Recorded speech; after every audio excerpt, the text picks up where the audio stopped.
acesso de comunicação também, mas a gente já está tentando solucionar isso. Marcos Leandro, esse local aqui, inclusive a impressão que eu tenho, o Danielzinho, a Motolink também está no local, parece que as casas vizinhas estão vazias. A impressão que eu tenho é isso, parece que é tudo premeditado. Parece sim. Essas casas, não, a não ser essa que a gente está agora no detalhe, né?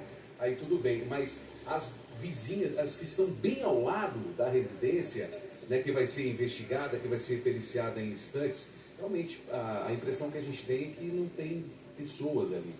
Essa é um pouco, né, distante, mas aquela ali ao lado, aparentemente, as que estão ao lado, aparentemente estão vazias.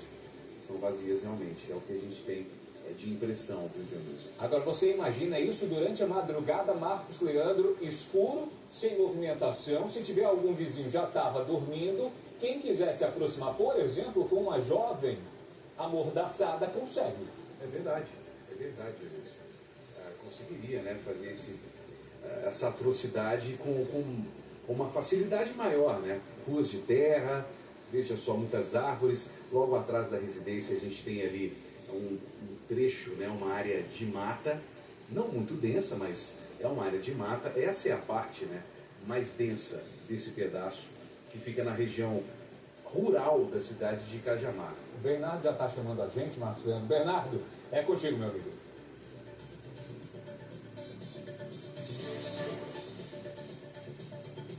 O interesse aqui, viu, Dionísio, é para saber se esse local foi utilizado como possível cativeiro para Vitória ou não. Talvez ela tenha apenas sido trazida para cá, passado rapidamente, levada para outro local, ou pode ter sido até torturada aqui mesmo. O que chama a atenção são essas datas aí, que a polícia está tentando esclarecer tudo, pois o Maicon, quando a Vitória desapareceu, era casado, morava com a esposa aqui nessa casa. Depois a Vitória desaparece, se ela foi trazida para cá, na noite do crime, na noite em que ela desapareceu, a esposa do Michael não estava. Mas no dia seguinte ou depois ela teria voltado, não teria percebido nada estranho. Será que eles lavaram o local? Será que colocaram em algum local aqui uma outra garagem, um quarto pequeno? Ou será que ela apenas só passou e nada foi feito com ela aqui de brutal, de violência? Então, são dúvidas da investigação que a perícia vai tentar ajudar. A gente tem informações que o Michael teria lavado o carro dele para tentar encobrir aí esse crime. A polícia jura que tem indícios e provas que ele tem participação nesse crime, tanto é que a justiça decretou a prisão dele. Está preso o Michael. Então, será que esse local foi utilizado como cativeiro? Será que a perícia vai achar alguma marca, alguma questão envolvendo sangue, algo da Vitória, como um fio de cabelo que foi encontrado no carro do Michael, mas que ainda precisa ser confirmado se é o cabelo da Vitória mesmo ou não. Então, indícios, a polícia diz que existem de sobra. Algumas provas também. E agora esse pode ser o local que a polícia tanto procurava durante esses dias todos. Local onde ela teria sido trazida e possivelmente torturada e sofreu muita violência aqui mesmo. E a perícia é que vai ajudar agora nesse momento, Dionísio. Inclusive o carro, viu, Bernardo? Nós temos imagens agora desse veículo aí que foi levado, mais uma vez, esse é o momento em que o veículo chega ali na delegacia, é Franco da Rocha o local para onde foi, que é o local onde, isso é ao vivo, tá, gente? O carro está parado dentro da sede da SIG, do SIG, que é o Setor de Investigações Gerais de Franco da Rocha, acabou de ser periciado, você está vendo ali as marcas dessa perícia, mais uma vez, e foi a partir do trabalho de ontem. O comandante, quando aparece ali um reagente hematócrito, vocês ouviram isso falar o final de semana inteiro, é sinal de que pode existir ali um rastro muito importante. E esse material, me corrija por favor, ele pode ser confrontado com algum material encontrado dentro dessa casa. Exatamente. Quando a polícia... Eu queria fazer uma analogia aqui com o chamado exame residográfico, né? A pessoa faz um disparo de arma, Dionísio, e aquela fuligem, aquela fumaça, ela fica impregnada. Quando você faz um exame residográfico para ver se uma pessoa fez um disparo de arma, o teste ele acusa: há resíduos, não há resíduos. Mas se acusou que há resíduos, é apenas a primeira parte, porque esse resíduo vai ter que ser identificado se é realmente proveniente daquele disparo. É a mesma coisa que a polícia faz a captação dos vestígios e depois tem que fazer um confronto, por exemplo, com uma digital já catalogada. Eu posso dizer uma coisa importante aqui, Dionísio, e eu vou falar isso pela primeira vez na cobertura desse caso. Nós temos aí 4 dias que a Vitória, aproximadamente, o corpo estava, já estava sem vida. Sem vida. Se afirmam 72 horas aproximadamente. Isso é um fator que complica o pessoal do Instituto de Identificação. Você, para fazer uma coleta de impressão digital de um corpo já em estado avançado de decomposição, é ruim. Essa notícia que não é tão boa. A notícia boa que eu vou dar é que essa gente é tão capacitada, é tão experimentada. Eu conheço lá o pessoal do IRGD, que é o Estudo de Identificação, o Dr. Maurício Freire, toda a equipe. São pessoas que eles são muito especializados, eles conseguem, muitas vezes, ali, usando as técnicas mais modernas, ter uma informação de confronto entre aquilo que foi retirado no local do crime e uma informação precisa nos bancos de dados da polícia. Me corrija, complica, mas não impossibilita. Exatamente. É mais difícil, mas não é impossível. E, gente, tem uma parte de um depoimento que nós tivemos acesso que diz o seguinte: uma testemunha, e a gente está lendo isso junto com vocês, são documentos que acabam de chegar para a nossa produção, que uma das testemunhas afirma, e tudo isso se soma, inclusive a imagem do local onde o corpo da Vitória foi encontrado, de que dentro do carro do principal suspeito, uma pessoa que estaria usando um capuz chegou a ser vista. Essa pessoa possivelmente teria traços femininos. Então foram essas informações que começaram a ser adicionadas à investigação que levaram a polícia a chegar até esse endereço. Um endereço de local, um local de dificílimo acesso. Você vê aí detalhes da imagem trazida pelo nosso helicóptero, Marcos Leandro. Para chegar aí à noite, no trajeto, se essa pessoa não foi amordaçada, mesmo gritando, ninguém ia ouvir. De jeito nenhum. E, inclusive, sem trazer nomes, tá, Marcos Leandro? Por favor, para a gente não atrapalhar esse momento, gente, volto a dizer a você continua acompanhando com a gente, porque hoje a polícia pode trazer o ponto final nessa história. Você vai acompanhar aqui ao longo do Cidade Alerta, nós poderemos trazer ao vivo o nome da pessoa que matou. E por que eu estou falando disso?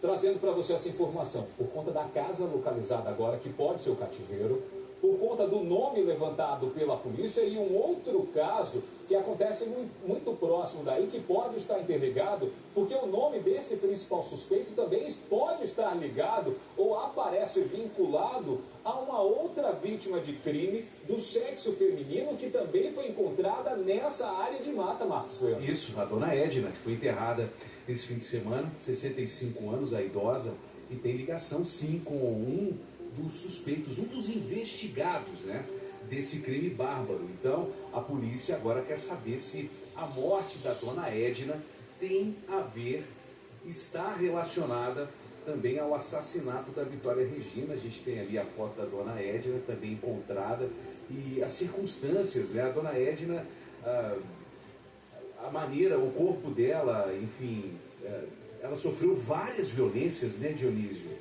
Uma mulher pacata, uma cuidadora de idosos, de repente aparece morta na mesma região, não se sabe o porquê, um grande mistério, né, cercando aí a morte da dona Edna, e ela que tinha ligação com uma pessoa que no momento é investigada também pela morte da Vitória Regina. Então a polícia está levando tudo isso em consideração. Desculpa, Marcos Leandro, desculpa te interromper, estou vendo movimentação de polícia aí no local. Polícia Civil, viatura da Polícia Civil chegando nesse momento ao local que é agora investigado como possível endereço de um cativeiro, do local onde possivelmente Vitória Regina, 17 anos, pode ter sido levada logo após o arrebatamento. Polícia Civil chegando já é um passo muito importante, Marcos Leandro, trazendo você de volta, porque assim que eles entrarem nessa casa, com permissão da investigação da Justiça, isso é outro sinal. Chegar aí Polícia Civil, ou Marcos Leandro, é sinal de que a Justiça pode ter dito, pode entrar. pode entrar e levantar informações e ser o primeiro passo antes da chegada das equipes da perícia da Polícia Civil. Exatamente, exatamente. E quem dirige ali, o agente que dirige esse carro, já aparece com luvas, né? Tá com luvas ali, a perícia já aparece a equipe da perícia. Já é a perícia? É, porque geralmente a gente vê o carro específico, né, da polícia científica, mas pela característica ali já aparece se tratar da perícia, viu, Dionísio, no local para entrar nessa casa. O Bernardo já está acompanhando a chegada dos policiais. Ele tá me ouvindo já? Bernardo, meu amigo, pode falar daí. São peritos policiais civis que vão agora tentar levantar informações, ver se encontram algo dentro dessa casa que pode trazer essa informação para o caso, é isso?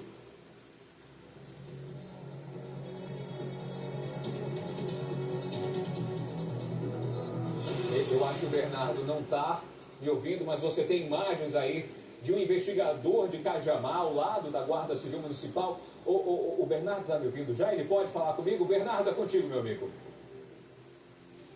É para ter um cuidado, né? Já que a perícia vai trabalhar aqui na casa, a gente vai ver se ele vai acessar ou não. Ele já chegou vestindo essas luvas, está conversando agora com a equipe aqui da Guarda Municipal de Cajamar.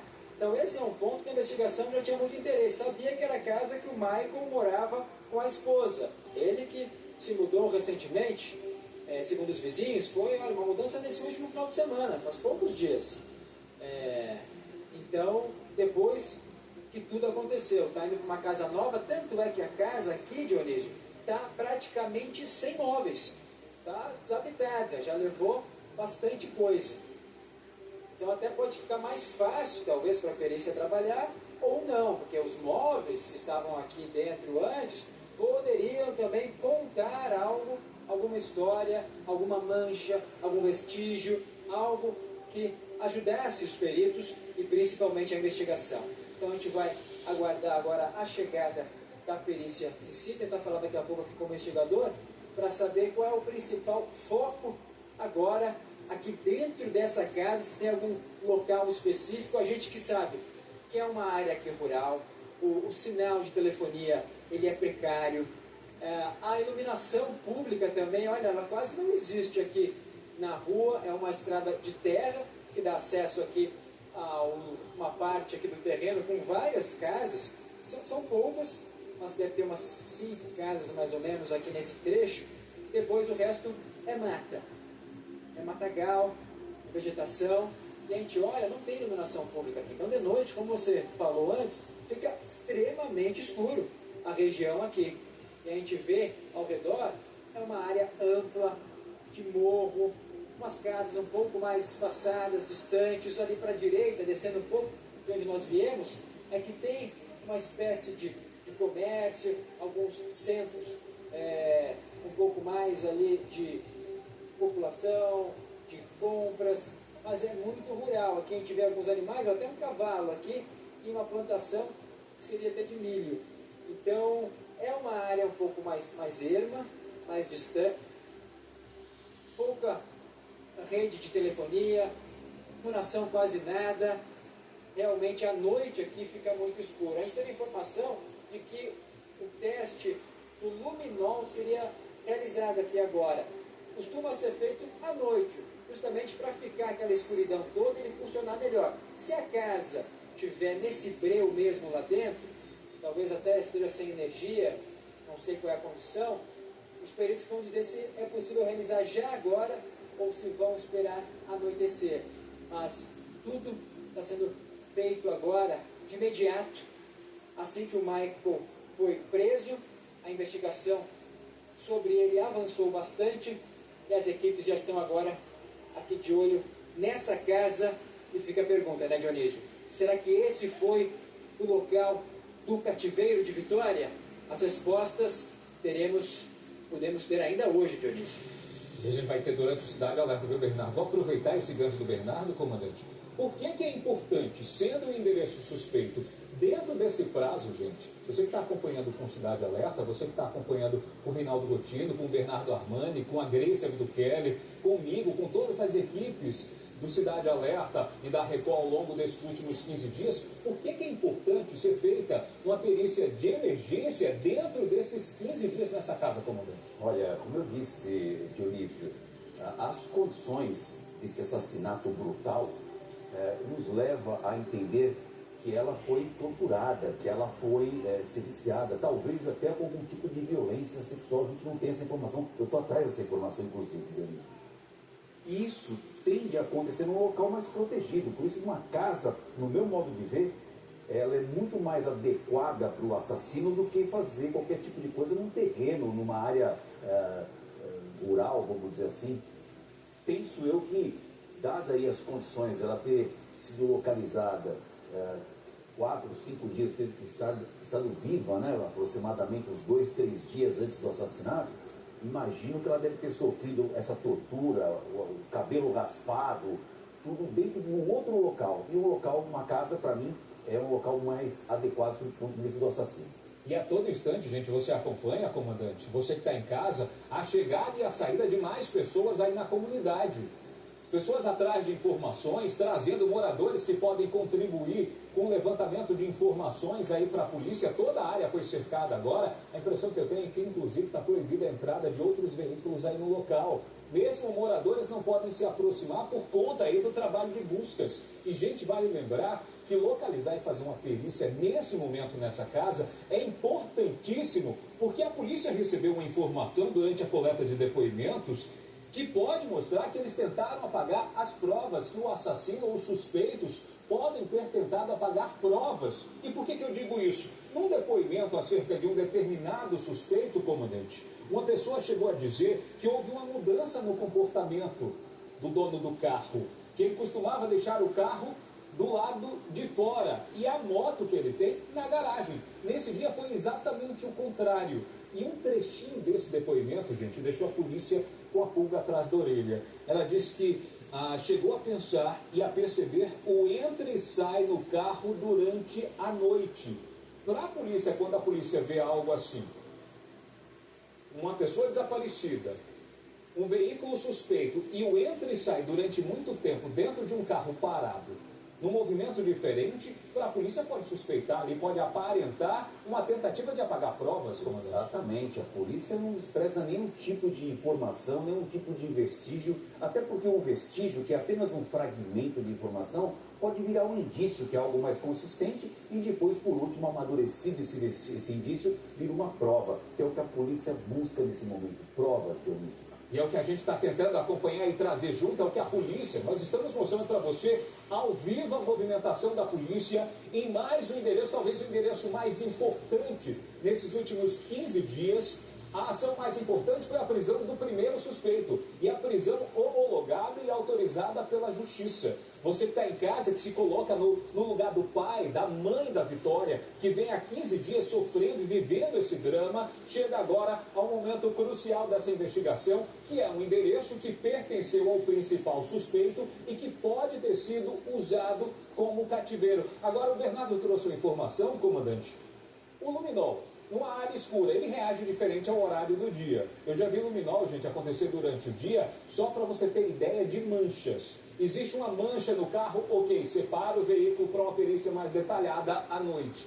Numa casa como essa, se as janelas estiverem fechadas, o reagente ali, por exemplo, ao sangue, humano ou não, ele aparece? Aparece aquela mancha. E mesmo que tenha sido feita algum tipo de ação para tentar desfazer o local de crime, imagine que o sujeito foi articulado a ponto de fazer uma lavagem no local, de passar um sabão, alguma coisa assim, o luminol vai captar.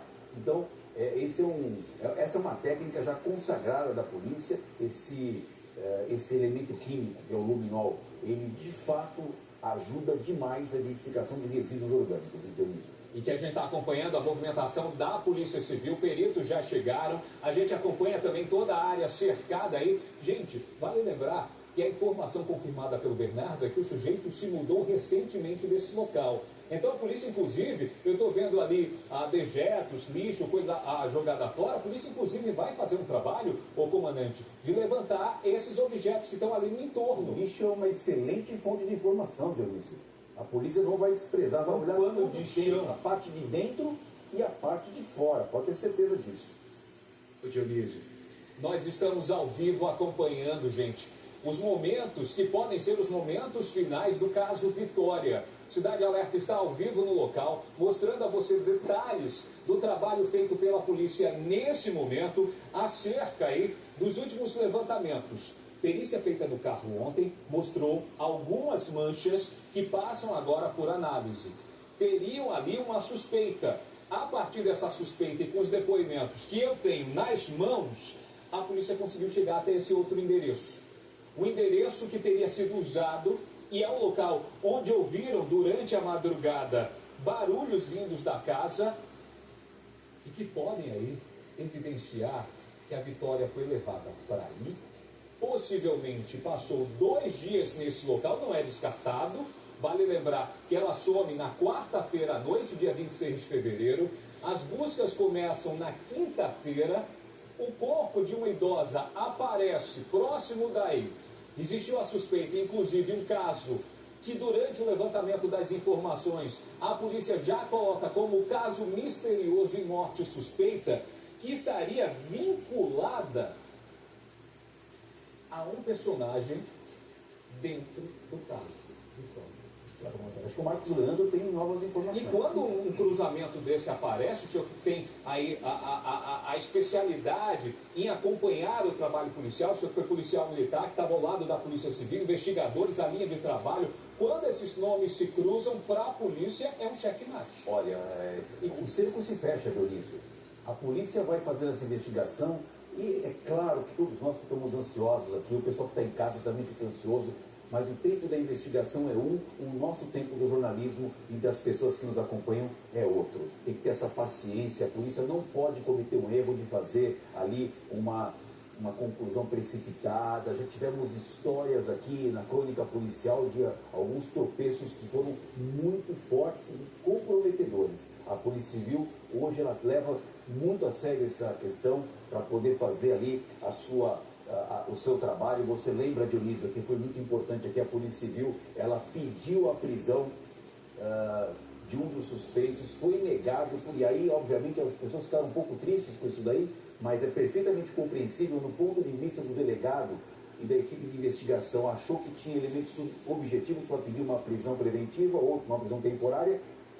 O juiz não autorizou inicialmente, depois vieram novas informações, foi refeita essa solicitação e agora tem uma pessoa presa. Mas é assim, é passo a passo, Dionísio. E vale lembrar, você em casa deve estar se perguntando, gente, mas não teve outro pedido de prisão que não foi acatado? Gente, a polícia levantou informações acerca das pessoas que estariam dentro ali do foco principal. Coloca para mim, a gente tem imagem do helicóptero, se puder tirar, deixa a foto da dona Edna embaixo, aqui da foto da Vitória, porque o Marcos Leandro, inclusive, conversou com os nossos produtores, conversou com os familiares da dona Edna, sem dizer nomes agora.